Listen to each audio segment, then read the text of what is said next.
Buenos dias, Gunners Collective. Back at it, you already know. Ba-da-ba-ba-ba-ba-ba.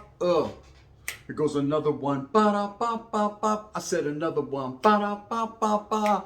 Yeah, another one. Bye-up, bye-up, bye-up. All it is, you can tell by that thumbnail right there. Look into my eyes. What do you see, right? Not a leva, not a punk, not a puto, not a mark. What you see is a grown man, an ex-gang member. Yes, I admit it. Am I defeated? Never depleted, man. But in a menudo style and direct fashion, I'm going to answer a lot of the questions a lot of you people have. Because it seems like there's a lot of people that like to run their neck bone because it's connected to their head bone, right? And if you don't want your head bone cracked, then you need to understand the situation I find myself in, and what it's all about, right? Now, being an ex-gang member doesn't mean I forgot how to be a gang member. Doesn't mean I'm less than or more than, or I think I'm better, or I think I'm less than anyone else. It just means I went through a certain situation in my life where I had to get up out the mix because I was pushed up out the mix. Now trip out. As a young kid, and I'm gonna tell the story, I looked around me and I seen homeboys. And when I say homeboys, I mean I'm from Northern California. So my homeboys were Norteños, right? I seen homeboys, I seen homies. I seen everybody getting it. I seen the fine hyenas. I seen the nice cars. I seen the stilo. I seen the swag. I seen the rochas. I seen the red paños, the huelga birds. And automatically, you know, as a young kid, seeing this and it being all around me in the area I was from, Merced, I obviously wanted to see what it be like. I wanted to go out there and taste whatever was going on with them tortas, right? Now, other people are too busy tasting the rainbow, and other people are too busy, you know, thinking that they want to be something that they really didn't know how to be. When in my mind, I knew I could be that if I accumulated the right education and if I put my mind to it, right? Now, I could have been doing a lot of things. I said, I could have been going to school, paying attention to my teachers, and ultimately getting a good job and living the best life. But instead, I chose the streets over everything. Just like a hyena that's for the streets, by the streets, I was for the people, by the people. Yet my people were from Northern California. I felt the cause. I had tios that were in and out of prison. I had familia that was in and out of prison. I had homeboys that were in and out of prison. And all these people educated me, not into some of the best things that could help me in life, but into what could help me out there on them streets. And that's all that mattered in the city I was from, was the type of reputation you had on the streets. So, of course, I got right in the mix. Indubitably. Guard! I got right up in the mix, right? And I started to present myself in a different fashion. See, I thought that if I fought a little bit more, if I got involved a little bit more, if I put myself on frontline status, then I would gain the reputation to be a little bit crazy and to be a little bit out there and to handle my business first and foremost fast. And so that way, that would push people not away from me, but all the riffraff and the cats that were just crumb cakes that I didn't really want on the table, that weren't able to compete with the heat that I brought, that would push them away, and only solid individuals that were of like-mindedness would come around me. And it did that. For the time being, it did that. You know, I got laced up and started to hang around with a lot of older people, older homeboys that were really doing it. See, I didn't want to kick back with the poop butts that were still playing with Play-Doh and playing Donkey Kong on Nintendo. I wanted to kick back with the real ones that were out there in the lowriders having hyenas and getting feria. See, that's what I thought gangbanging entailed. That's what I thought it meant. I didn't know all the different repercussions for my actions were going to come along with it. Do I regret a lot of those things? Absolutely, because I hurt a lot of innocent people and I got hurt by a lot of guilty people. But at the same time, that was part of the game. I knew exactly what I signed up for. Did I sign on a dotted line? No, of course I didn't, right? It was all in my imagination like a temptation. But at the same time, I definitely was with it. Now, no one pushed me into gangbanging. I hate when people go out there and they say, oh, I grew up, I had no choice. You have a choice in life to do whatever the fuck you want to do, right? It's up to you to make the necessary choices. If you keep going left, you're going to end up in circle, right? Take a right one time, see what that be like. I never took that right. I went straight, right? And I kept on that path. Now, eventually, over time, what happens to a gang member? Do you ever see really old gangbangers? You really don't. Do you see old D-boys? Not too many, right? Do you see old pimps? I said I'll put it on you. paz, right? You don't really see too much of that. What you see is washed up people, man, that ain't really doing it like that. Now, there are those few that are to be well respected because they stuck straight in the game. They planted their feet and they're still doing their thing. Hey, they were able to duck and dodge like if they was from LA, a Dodger, right? And able to bypass a lot of the, the recourse that came for some of the actions that they presented. But at the same time, that's not for everyone. And not everyone could do that. Not everyone could say that they had that much respect or that much pride in what they believed in to go that route. Now, as a kid, I thought I owned the world. I thought I was like Scarface and the world was coming to me. I was a gang member. I got involved in the barrio. I was well respected, well embraced. There was a lot of canalismo, which means there was a lot of brotherly love. And there is nothing like the word canalismo. There is no word to replace it. There was nothing like it. If you haven't felt it, if you haven't been embraced by it, and the realisms of what really canalismo is, then you will never know. That's why that word is still spoken on to this day, because real ones understand what the word canalismo means. There is nothing like it. And I was embraced by that. As a young kid, I felt like I said I had to do the most. I had to do more than everyone else around me. And it wasn't because anyone was telling me I had to, but that was my mindset. That was my mentality. That was the way I was laced up. If you do just that much more, then you'll get that much more, right? So I carried myself like that. And ultimately, I ended up being involved in a murder. Now, a lot of people on YouTube like to say, hey, Gun, you didn't shoot the guy. You didn't commit it. 1 minute, you shot it 1 minute. You know what? To be honest with you and to tell you the truth, it's none of your fucking business how it went down, but it definitely went down and I was incarcerated for it. And I regret it every single day, not only because an innocent life was taken due to gang, affiliations, but also because I wasn't in my right mindset. I was still a young kid. I didn't know the laws of averages yet. I didn't know how much time I would do and ultimately how it would change the course of my life. I didn't understand yet. I didn't care. Now as a grown man and having to reflect back in hindsight, I'm like, damn, Holmes, I should have never went to that party. Damn, I should have never got involved in that. But you know what? It is what it is. We all say the same thing. This is what a real one says. I should have did this sooner. Bam. Now, you know who you are. Now trip out. I get involved in that and I go to the California Youth Authority. And I'm not going to lie. I was nervous when I went to the Youth Authority. I went from juvenile hall thinking I was big and bad, wearing a tan t-shirt. That meant you were a murderer. Those who wore tan shirts in my county were the ones that were, if not murderers, they were being accused of murder, right? And then there were the blue shirts, dark blues, which means you were sentenced, and the light blues that were going to be sentenced. They automatically threw me in a tan shirt, and I remember there was 3 other individuals with me. 2 were from Atwater that were in there for killing a woman, right? To what degree of woman, I can't call it like alcoholic. Nowadays, you don't know if it's a him, her, or she, him, right? But they were definitely involved in some type of murder case, and there was another vato, he was a sangre on paro that was involved in a gang-related killing. These 4 people, us, we were basically ostracized from everyone else. We were excommunicated from the general population. Although we were still general population inmates, they kept us segregated because they thought we were that much worse than everyone else. And you think, how would that make you feel as a kid? You can't see your homeboys. They're thinking you're all high-powered. You feel like you're high-powered. You feel like you're somebody that you're really not. You're just an individual that got caught up, was at the wrong place at the right time, or the right place at the wrong time. And now you're wearing this tan t-shirt and you think you're the man. Well, I was in that position and I thought I was. And I let that get to my big old head. You see this head? This motherfucking head right here is big, right? It got to it. And I go to the Youth Authority and then I figure out there's a lot of other individuals from Sanjo, Fresno, Modesto, Turlock, Stockton, Tulare County, all the way up to Ukiah that are just the same as me. There was a lot of other guys that found themselves involved in a lot of different things, involved in a lot of different murder cases, and mine wasn't shit, right? It wasn't really nothing to it, but to do it, I got my mind right, so I guess I shined right, and I had to adapt to the homeboys. Now, I could have went in there and did 2 things. I could have went in there and bit a poop butt and stopped gangbanging from the gate, but instead I dropped that bag, held my stance, and told them I was from the XIV, and what was it, right? Now, getting involved in that and being embraced with the canalismo, I thought I was that one again. And I got involved with the melee. There's some vatos from Bakersfield, right? There was Sureños from Bakersfield, or Southsiders, however you want to call it, like an alcoholic. And we got involved in a couple of melees. And because of them situations that I involved myself in, I was shipped to Nellis, Fred C. Nellis down south in Whittier. It's no longer there. I think they got condominiums there now and a pinchy Starbucks. But at that time, there was nothing there but fierro, sangre, and a whole bunch of individuals that wanted me gone. But look it, I was there and I was going to stay there. And that was facts.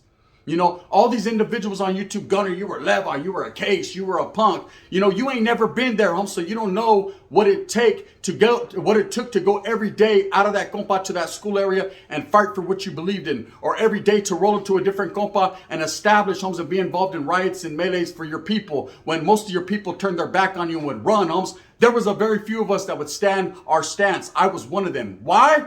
Not because I was stupid or because I was dumb. It was because I was scared and I had no one else to back my play but myself. You know, these homeboys that showed me this canalismo, there was very few of them, man, that were down to ride for themselves too. It was called self-preservation and the safety security of oneself. And we did everything we could, tooth and nail, to fight for what we believed in. And we represented righteously for our cause and for the Norte. Now, them are facts. That can't be taken away from me. People could say none of it counts anymore because you're no longer active or you're no longer a gangbanger. But in my mind, homes, that's always going to resonate in the historia of what I was through, and what I established there will always be key to me. It will always be first and foremost and on the forefront of my mindset, because when I go out there now and I look for jales, or when I go out there now and I raise my familia, I always think if I did that, I could do this. Nothing is going to stop me. No no's, no yeses, no maybes. I'm going to do what I does, because on pa. Now say that with your chest.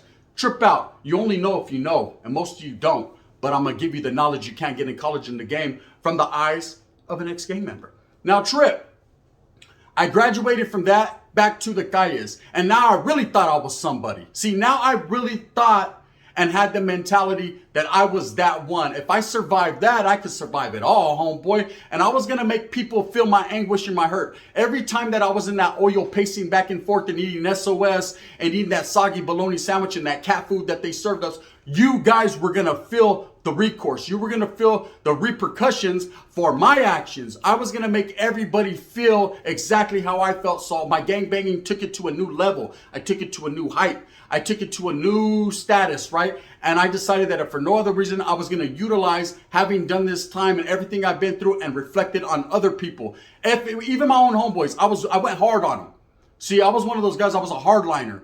If you had never been where I was, places that I put myself, see, I didn't think of them situations. If you had never been to them places, well, sabes que, you can get it, right? Whether you were a homeboy or not. I believed in one thing and one thing only, and that was norteños above all else. It didn't matter if you were from, like I said, Sacra, Stockton, Oakland, San Fran, the Mission District, all that, homes. If you were a homeboy, even before my own barrio, if you were not a righteous homeboy from my barrio, but just hanging on like in Vogue, I was going to rock with the homeboys that I knew were really solid and about that cause. That was my mentality. That's what I got out on, you know. And again, nobody was telling me or pressuring me or making me do anything. These were the feelings that I felt. You know, again, I was an angry person. I was angry because I had to go through these situations. I was angry because I put myself like a baboso in certain situations. But again, on the exterior, I could not let that show. In the interior, I was dying inside. I wanted to let everything go and just live a righteous life. But on the exterior, I had to be hard. I let my Mongolian hang. I had to wear my XIV t-shirts. My Huelga bird was flapping. I had to let motherfuckers know that I was about splacking and not yapping. That's what it was. That's what a true gang member does. See, there's difference between being a gang member and a gangbanger and someone that just represents the barrio and you're in good standings. Oh, you could be cool in the barrio, eating a elote and all that, right? But if you're really about that shit, you let everyone know everywhere you go what you represent and what you're about. And that was the type of mentality I was on, because it was bred into me, because it was the type of individuals that I seen my whole life, and it was the type of homeboys that I became accustomed and surrounded myself with. Only real ones. Now, when I say real ones, we were real confused ones at the same time. It wasn't that the cause confused us. It wasn't that people put out certain doctrines and dictations that confused us. Is that we were confused youngsters that never had a chance to grow up and see the other side. We only had one thing to look at, and that was to truly become a reputable person in our town or in our barrio. And I did definitely hold that title for a minute, man. I definitely was one of the homeboys that homeboys would be like, damn, this fool did time and wide for murder. Damn, the vatos in and out of the county holding it down, active. Damn, this whole, you know what I mean? And it felt good. It felt good. All that felt good, but didn't do nothing for me. See, at the end of the day, it did zero for me. I didn't get no money, didn't get a grand prize, didn't even get a gold medal, right? Didn't get shit. All I got was a whole bunch of people start telling on me, and a whole bunch of people start kiting me out, and a whole bunch of people start fucking hating on me on the unders because I was that one, or I presented myself as that one, when deep down inside, I didn't even want that, but I didn't know how to stop it. See, when you're caught up in a circle, in a vicious cycle, you continue to do what you know instead of learning things to grow, and that's exactly what the type of hype I was on. Now, Trip,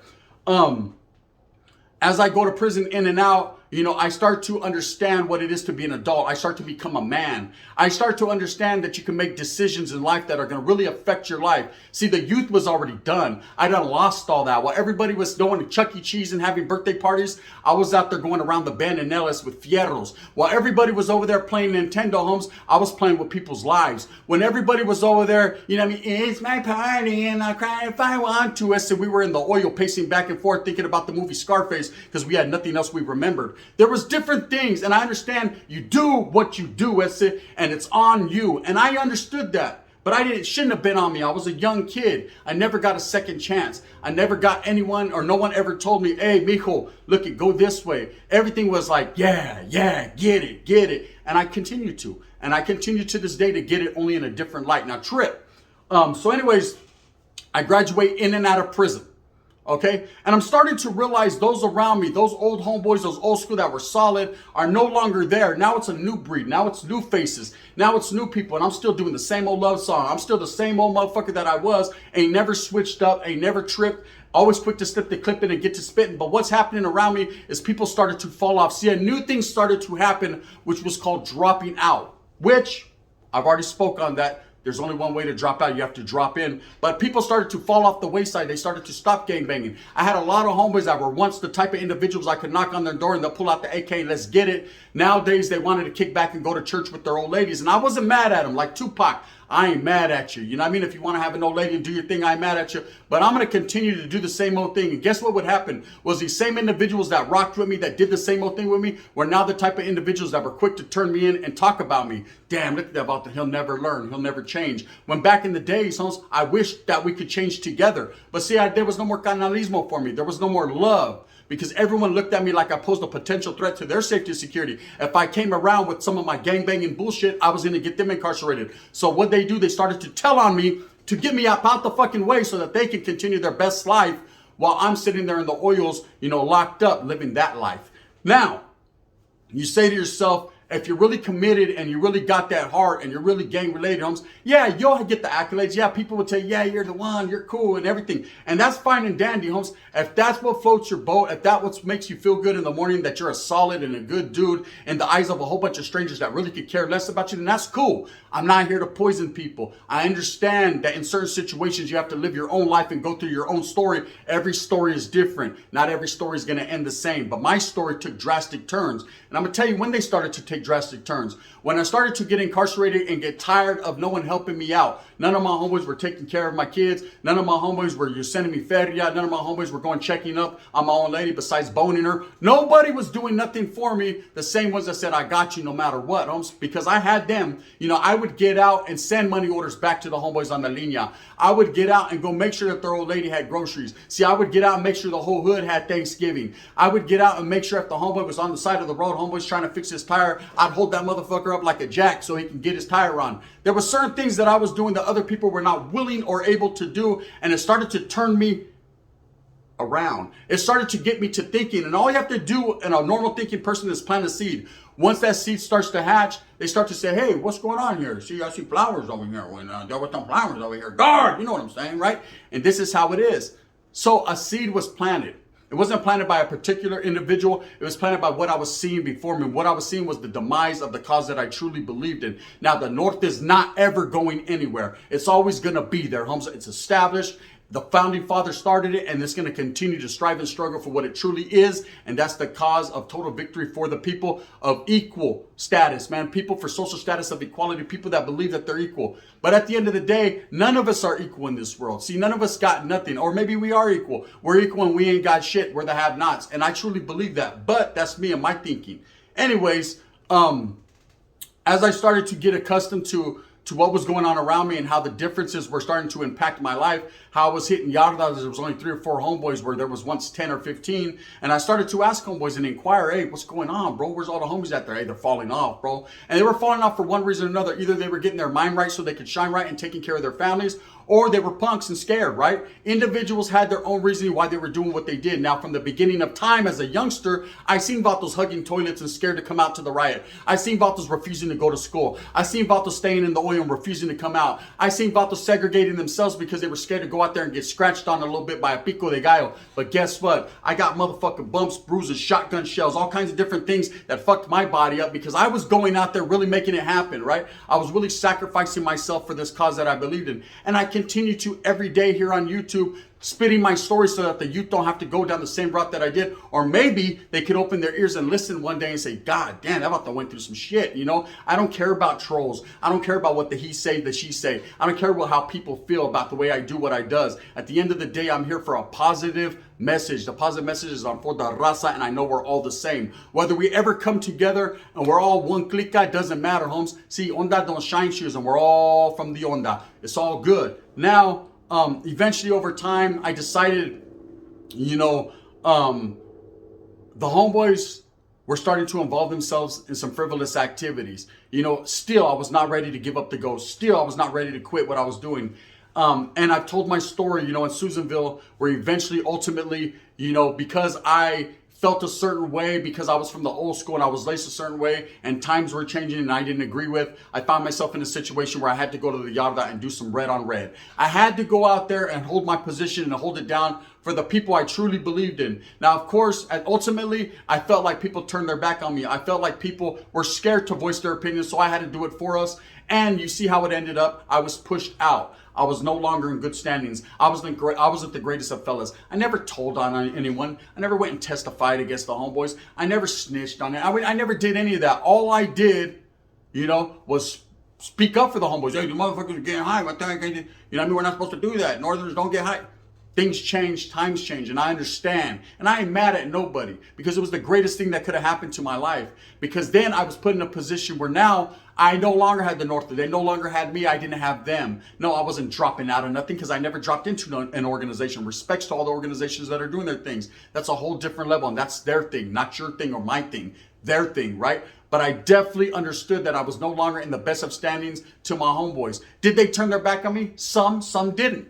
Those that know what's up and knew what time it was, never did. I still talk to homeboys to this day. You know, I don't like to put them in a bad situation, but at the same time, they know who they are. What's up, carnales? You know, it's all good. Now, real talk. What did I do in my life to change? You know, look into the eyes of this man right here, this ex-gang member. Do these look like the eyes that you want waking up next to you? Do these look like the eyes that you want to see? So many things that live in my mind, so many things that I've went through will never change. See, my eyes never changed. My thinking never changed. My mentality never changed. The only thing that changed was the cause that I believe in. And the cause I believe in now is my children, the raza, the unity, the people, the gente. These are the things that I strive for now. You know, I don't have to. I could just go to work at a shop and do some welding and just do my own thing and get the fuck up off YouTube and live my life. But I truly and honestly believe that I'm here to make a change. You know, people like me that were truly committed and went through some things, you know, are here to make a change. Now, you could watch me if you want to watch me, or you could watch other guys who act like they're active on YouTube. It doesn't matter to me. I say support everyone, no matter what situation they're in. One thing I'll say is I wasn't no punk or no puto. I was never no fucking rat or no sucker. That's facts, right? You could believe who you want to believe, or you could believe the real, right? And at the end of the day, the real is always going to prevail because, hey, the cream rises to the top. And you already know what that is. Whether you're a wood, a brother, a north or a south, tango, anybody, Latin Kings, stand up, represent, Fresno Bulldogs, everybody. I got nothing but love for everyone and respect. More so respect than love. You know, I can't say that I love their causes because I don't know too much about their shit. But I definitely respect everyone and what they're going through because I wasn't the only one that was struggling and striving as a youth, as a youngster, as an adult, whatever. All of us find ourselves in different situations. It's what you do with it after, you know? So yeah, look into the eyes of an ex-gang member. That's what it looks like, homes. You know what I mean? Call it what you want. You could say that I couldn't hang. You could say that I was a punk. You could say whatever you want to say. Go ahead. I allow you to. But remember, at the end of the day, man, when the day ends, you have to look in the mirror and really realize where you headed, what you into, what's it all about. Because you're going to get the same thing everyone else got, and that's a whole lot of nada. Anyways, that's my story. I had to put it out there because some people have been asking about it. For those of you that don't know Gunners Collective, This is what it is. I'm here for the people, by the people, for the raza, by the raza, not to utilize or use or abuse or punk or debo or bully, none of that. I'm here to fully stay committed to what I believe in. That's bring you guys the best possible stories and content that I went through in my life, and to also bring you the real. With that being said, man, like and subscribe. Either you throw a thumbs up or a thumbs down. See, Heavy's going to be the head that wears the crown. I'm going to continue to strive and struggle for what I honestly, truly believe in, and that's bringing you guys the motherfucking real. And trip out on this. I just went exclusively on Rumble. I'm going to be dropping a whole lot of new content. Some of the old ones, a lot of new ones right there on Rumble. So tap in with your boy Gunners Collective on Rumble as well, because we're getting it in. Bang, bang.